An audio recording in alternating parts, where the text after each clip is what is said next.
تعجب ہوتا ہوگا لوگوں کو یہ کیا کیا بولتا ہے. میں بہت کچھ آپ کے کام کی بات بولتا ہوں، اگر یہ سب آپ گرے میں باندھ لیں گے نا تو انشاءاللہ گمراہ نہیں ہوں گے، ورنہ گمراہ ہوتے دیر نہیں لگتی. نہیں یار، قرآن کا ترجمہ قرآن ہی تو پڑھنا ہے نا، کسی کا بھی ترجمہ پڑھ لو. یہ کیسے ہو سکتا ہے؟ کسی کا بھی پڑھ لو، ایمان سے ہاتھ دھو بیٹھو گے پتہ بھی نہیں چلے گا. ایک لفظ کے کئی معنی ہوتے ہیں. تو اعلیٰ حضرت کا ترجمہ یہ عین شریعت کے مطابق ہے اور خوف خدا اور عشق مصطفیٰ میں ڈوبا ہوا ہے. عام عربی جاننے والے کا کام نہیں ہے. جس کو دیکھو ترجمہ کیے جا رہا ہے، یہ نقصان ہوتا ہے اس سے. بریلویوں کا کلیم یہ ہے کہ سب سے زیادہ مؤدب ترجمہ جو ہے نا وہ ہمارے اعلیٰ حضرت کرتے ہیں. ٹھیک ہے، مجھے بھی کئی جگہوں پہ ان کے الفاظ کا چناؤ بہت بہتر لگا. میں باقیوں کو غلط نہیں کہتا، لیکن وہ بہتر سمجھتا ہوں. مثلا انہوں نے ترجمہ کیا بسم اللہ الرحمن الرحیم کا، اللہ کے نام سے شروع جو مہربان رحمت والا. باقیوں نے ترجمہ کیا تھا شروع اللہ کے نام سے، یا شروع کرتا ہوں اللہ کے نام سے. انہوں نے اللہ کے نام سے شروع کیا، لیکن باقیوں کا بھی کوئی غلط نہیں ہے. کیسے غلط ہے؟ انہوں نے شیطان کے نام سے شروع کیا. کہتے نہیں جی انہوں نے شروع سے شروع کیا. ہاں کتابوں میں لکھا ہوا ہے اللہ سے نہیں شروع کیا، شروع سے شروع کیا. تو پھر میں ان کو پھکا دیتا ہوں کہ اللہ نے بھی شروع سے ہی شروع کیا ہوا ہے، اللہ سے شروع نہیں کیا. بسم اللہ میں بھی اللہ بعد میں آتی ہے، با اور اسم یہ پہلے آتا ہے. وہ کہتے ہیں نہیں وہ عربی لنگوسٹک اس طرح ہوتی ہے. نہیں سرکار، ہو سکتی ہے. اللہ الذی باسمہ ابدہ، بریلوی یہ بسم اللہ بنا سکتے ہیں اپنی. اللہ ہے وہ ہستی جس کے نام سے میں شروع کرتا ہوں. تو بسم اللہ بھی آپ اپڈیٹ کر سکتے ہیں اپنی، یعنی جیسا ترجمہ آپ نے اپنا ٹھیک کیا تو بسم اللہ بھی ٹھیک کر لیں. تو اللہ کو عربی آتی تھی، اللہ یوں بھی بسم اللہ نازل فرما سکتا تھا. اللہ الذی، اور یہ تو قرآن میں ہے نا، هو اللہ الذی، اللہ الذی باسمہ ابدہ، اللہ ہے وہ ہستی جس کے نام سے میں ابتدا کرتا ہوں. بسم اللہ یہ ہو سکتی تھی. یہ کہانیاں چھوڑیں یار. 10 صحابہ اولو العزم آ جائیں نا، عشرہ مبشرہ، جنہیں اردو آتی ہو، ہم انہیں قرآن کی عربی کا ایک صفحہ دیں اور کہ اس کا ترجمہ کرو، کیا 10 کے 10 ایک طرح کے الفاظ کے ساتھ ترجمہ کریں گے؟ ہو ہی نہیں سکتا. ہاں مفہوم ایک ہوگا. یہ ہو ہی نہیں سکتا کہ ایک زبان دوسری میں ٹرانسلیٹ ہو تو الفاظ کا چناؤ ایک جیسا ہو. مفہوم ایک ہی ہوگا. آپ 10 PhD انگلش لے آئیں،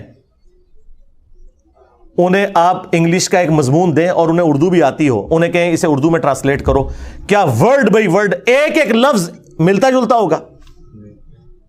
نہیں، مفہوم ایک جیسا ہوگا. تو یہاں پہ بھی مفہوم کے اوپر جایا کریں. مفہوم ایک جیسا ہے، الفاظ کے چناؤ میں فرق ہو سکتا ہے. اللہ تعالیٰ نے جو الفاظ استعمال کیے ہیں اس کے ایکویلنٹ اگر دوسری زبان کے اندر کوئی سمجھتا ہے کہ اس کی بجائے یہ لفظ استعمال ہونا چاہیے، اس کا رائٹ ہے، کرے، دوسرے کے اوپر نہ کرے. واللہ خیر الماکرین کا ترجمہ باقی لوگوں نے کیا اللہ سب سے بہترین مکر فرمانے والا ہے. بریلوی کہتے ہیں دیکھو جی انہوں نے اللہ کو مکار کہہ دیا. او بھئی یہ عربی میں لفظ استعمال ہوا ہے خیر الماکرین. وہ کہتے ہیں نہیں تدبیر ہونا چاہیے. تدبیر خود عربی کا لفظ ہے، اللہ نے تو نہیں یوز کیا. کہتے ہیں دیکھیں جی اعلیٰ حضرت نے کتنا پیارا ترجمہ کیا ہے، وَمَكَرُوا وَمَكَرَ اللَّهُ وَاللَّهُ خَيْرُ الْمَاكِرِينَ. انہوں نے بھی مکر کیا اور اللہ نے بھی اپنی خفیہ تدبیر فرمائی، اور اللہ سب سے بہتر خفیہ تدبیر فرمانے والا ہے. کہتے ہیں دیکھیں کتنا بادب ترجمہ ہے. بادب انہوں نے خود ہی ترجمہ بنا چھڑا ہے نا. ہوتا تدبیر بھی تو عربی کا لفظ تھا. تو جنہوں نے یہ ترجمہ کیا کہ انہوں نے بھی مکر کیا، اللہ نے بھی مکر کیا، اور اللہ سب سے بہتر مکر فرمانے والا ہے، تو اس مکر سے مراد جیسا کہ اللہ کی شان کے لائق ہے. اللہ نے تو دونوں کے لیے مکر کا لفظ استعمال کیا، اس میں کون سی تکلیف ہو گئی؟ ہاں آپ یہ کہہ سکتے ہیں کہ یہ بہتر تھا، یہ نہ کہ انہوں نے گستاخی کی ہے، یہ ظلم ہے. گستاخی تب ہوگی جب اللہ نے وہ لفظ نہ یوز کیا ہو. قرآن میں آیا نا کہ اللہ تعالیٰ ان سے مزاح فرماتا ہے، تو اعلیٰ حضرت نے اس کا ترجمہ ہی نہیں کیا. انہوں نے کہا جی یہ مذاق کرنا تو یہ ٹھٹا مذاق تو یہ بڑی نٹوریس چیز ہے. تو انہوں نے کہا اللہ تعالیٰ استہزاء فرماتا ہے. وہ عربی کوئی استہزاء ہی لکھ دیا. تو جنہوں نے مذاق فرما دیا تو جیسا کہ اس کی شان کے لائق ہے. جس طرح اعلیٰ حضرت نے ایک جگہ صحیح ترجمہ کیا ہے الرحمن علی العرش استوى، رحمان اپنے عرش پر مستوی ہوا. بریکٹ میں لکھا جیسا کہ اس کی شان کے لائق ہے. ویسے استوا کا ترجمہ انہوں نے بیٹھا نہیں کیا, ٹھیک ہے, بیٹھنے کا لفظ بھی نہیں یوز کرنا چاہیے. اپنے عرش پر جلوہ گر ہوا یا متمکن ہوا, یا اگر وہ بیٹھنا بھی کر لیتا ہے تو ظاہر ہے وہ کرسی پہ بیٹھنے والی مثال نہیں دے رہا, وہ تو قرآن میں واضح ہے لیس کمثلہ شیء وہو السمیع البصیر. ہم اللہ کے لیے کوئی مثال نہیں بیان کرتے, اللہ کی مثال ہو ہی نہیں سکتی, اس کی مثل کوئی چیز ہی نہیں ہے. اگر وہ بیٹھا بھی ترجمہ کر لیتا ہے تو وہ بیٹھنے سے مراد یہ نہیں کر رہا ہوتا, یا قرآن میں اللہ کا ہاتھ تو وہ ہاتھ سے مراد یہ ہاتھ نہیں لے رہا ہوتا, جیسا کہ اس کی شان کے لائق ہے, اس کی مثال ہی کوئی نہیں ہے. تو انہوں نے پورے کتابچے لکھے ہیں کہ اعلیٰ حضرت کا ترجمہ ٹھیک ہے اور باقیوں کا غلط ہے, اور وہ اس میں یہ مثالیں دیتے ہیں. تو آپ کا رائٹ ہے کہ آپ بتائیں کہ یہ بہتر تھا, لیکن یہ نہ کہیں کہ باقیوں کے ترجمے ہی غلط ہوئے ہیں, یہ آپ نے پڑھنے نہیں ہے. وہ کہتے ہیں جی قل کا ترجمہ دیکھیں اعلیٰ حضرت سے بہتر کسی نے نہیں کیا. قل کا ترجمہ اعلیٰ حضرت نے کیا ہے اے محبوب تم فرماؤ. اب اشرف تھانوی صاحب نے تو کہا ہے اس کا ترجمہ آپ فرما دیجئے, تو آپ میں زیادہ ادب ہے یا تم میں زیادہ ادب ہے؟ آپ میں. تو اعلیٰ حضرت نے تو ادب چھوڑ دیا, یہاں تم کر دیا. تو وہ کہتے ہیں نہیں آپ کو سمجھ نہیں آئی, یہ تم اللہ کہہ رہا ہے. تو اللہ کی جو اپنے نبی سے فریکنس ہے نا, وہ آپ کے ساتھ نہیں ہوگی, تم کے ساتھ ہوگی. ہم کہتے ہیں بالکل آپ کی بات درست ہے, اور کہتے ہیں دیکھیں اعلیٰ حضرت نے کتنا خیال رکھا ہے شان الوہیت اور شان رسالت کا, کہ اللہ اپنے نبی کو آپ نہیں کہے گا تم کہے گا, اور جب نبی اس بات کو امت تک پہنچائیں گے تو وہ کہہ نہیں رہے ہوں گے, فرما رہے ہوں گے.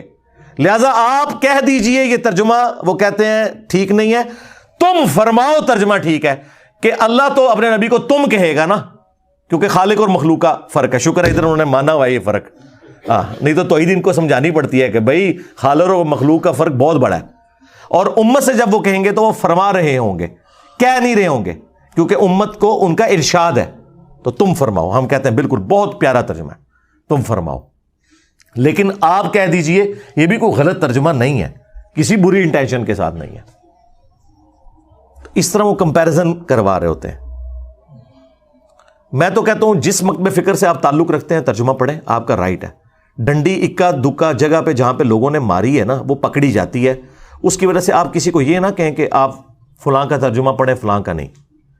بریلویوں نے اعلیٰ حضرت کا ترجمہ پڑھا ہے اور اللہ نے انہیں توحید کی حقیقت تک پہنچا دیا. اعلیٰ حضرت نے ترجمہ بڑا پیارا کیا ہے, ایاک نعبد و ایاک نستعین.